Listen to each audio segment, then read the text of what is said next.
Assalamualaikum warahmatullahi wabarakatuh. Halo guys, let me introduce myself. My name is Nur Alia Budiman, but you can call me Ael.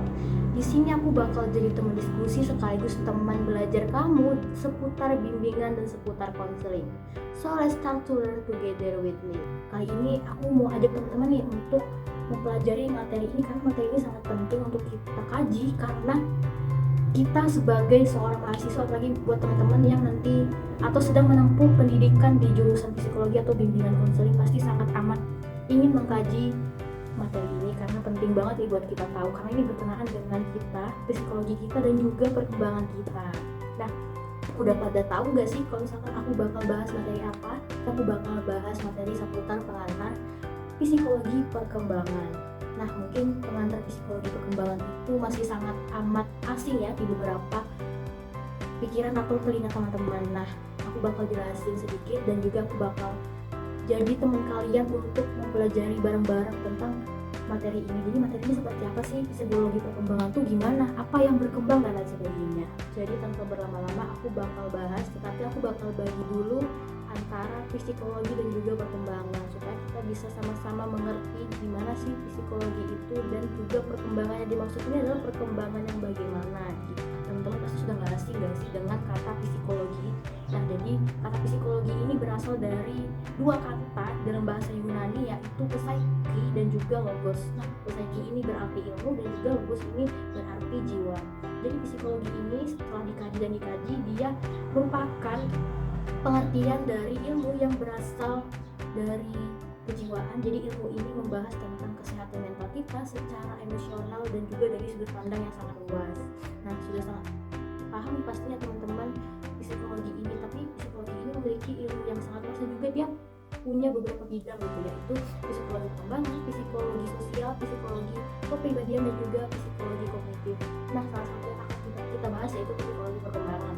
Nah, sebelum itu kita bakal mengkaji lagi lebih dalam perkembangan yang dimaksudnya apa. Nah, jadi perkembangan itu identik dengan perubahan manusia dari dia dibentuk hingga dia sampai di liang lahat. Nah, seperti yang teman-teman tahu, pastinya kita semua mengalami yang namanya perkembangan dong. Entah itu perkembangan emosional, perkembangan fisik, biologis, atau bahkan perkembangan pola pikir.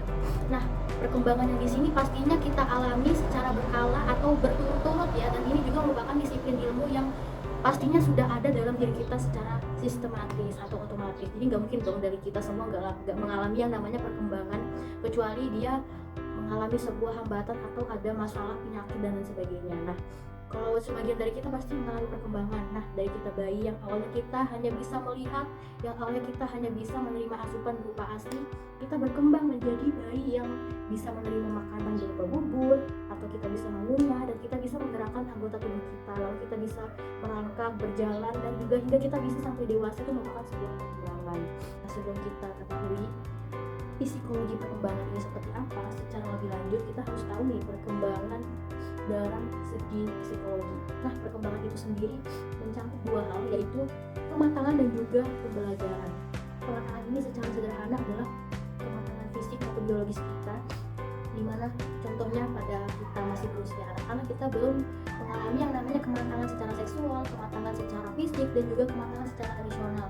Tetapi ketika kita mulai beranjak di usia 11 sampai 17 tahun, kita mengalami yang namanya kematangan seksual, kematangan fisik, dan juga kematangan yang lain. Dan itu juga bisa terjadi ketika kita mulai berusia remaja. Contohnya perempuan mengalami kematangan seksual dengan tanda dia mengalami yang namanya menstruasi, begitu juga lelaki mengalami kematangan seksual dengan tanda dia mengalami yang namanya mimpi basah. Yang kedua yang perlu kita tahu dalam konteks perkembangan ini adalah pembelajaran, di mana setiap kita berkembang itu sama dengan kita belajar. Jadi setiap fase itu kita mengalami yang namanya pembelajaran, entah itu kita sadari atau kita tidak sadari.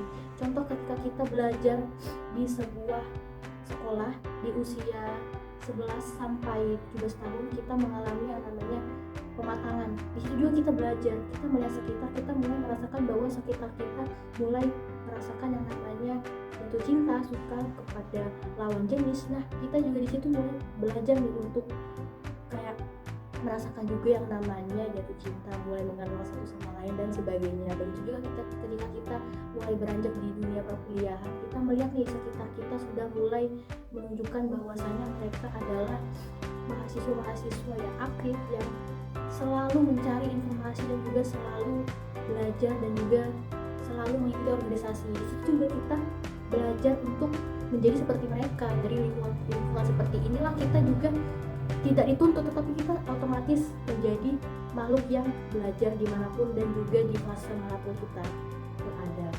Nah, mengapa psikologi perkembangan ini ada? Pastinya dalam perkembangan kita, entah itu perkembangan secara psikologis, perkembangan secara mental, dan juga perkembangan dalam hal lainnya. Di setiap fase pasti ada beberapa dari kita atau bahkan beberapa individu itu mengalami perkembangan dengan cara yang salah atau mereka berkembang dengan cara yang berbeda dari individu pada biasanya. Di sini psikologi perkembangan itu berperan, yaitu untuk mengidentifikasi bagaimana bisa perkembangan pada sosok atau pada individu tertentu itu bisa mengalami yang namanya perbedaan daripada individu-individu yang lain. Perkembangan ini menggambarkan hal-hal yang berbeda pada setiap individunya.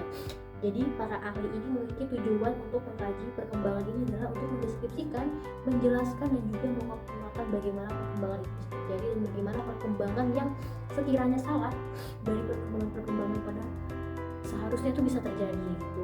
Lalu perkembangan manusia ini merupakan suatu proses yang berkelanjutan dan juga kumulatif yang bersifat sangat praktis dan berpengaruh oleh konteks historia dan juga budaya tempat terjadinya perkembangan itu.